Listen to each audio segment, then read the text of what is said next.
এই যে দেখুন, চিনতে পারছেন? এই হলো সেই ভদ্রলোক। আপনি গাড়িটা থুয়ে যাবেন এবং মার্কেট করতে যাবেন, বাজার করতে যাবেন, পিছন থেকে এসে দেখবেন ব্যাস এই ভদ্রলোকরা লুকিং গ্লাস খুলে নিয়ে গেছে। সাবধান এই ঈদের মধ্যে।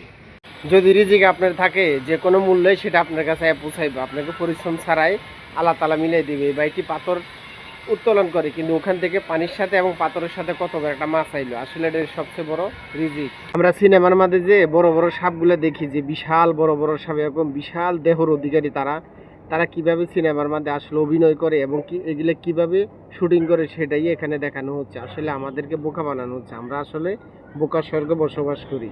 দেশের বন্যা পরিস্থিতি খুবই খারাপ, ভয়াবহ অবস্থা হতে যাচ্ছে। পানি বাড়তে আছে দিন দিন, পানি কমার কোনো সুযোগ নাই।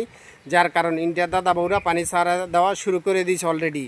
আল্লাহ জানে দেশের অবস্থা, না জানি গতবারের মতন হয়। সবাই সাবধানে থাকবেন, নিরাপদ স্থানে থাকবেন, সবাই সবার জরুরি জিনিসপত্র নিয়ে হেফাজত থাকবেন। আল্লাহ হেফাজত। আপনি গাড়ি পার্কিং করছেন, অবশ্যই পার্কিং করার আগে চিন্তা ভাবনা করে নেবেন। এখান দিয়ে ট্রেন যায়, যে কোনো সময় ট্রেন চলে আসতে পারে। যদি আপনি দেখে শুনে গাড়ি পার্কিং না করেন তাহলে দুর্ঘটনার শিকার আপনাকে হতে হবে।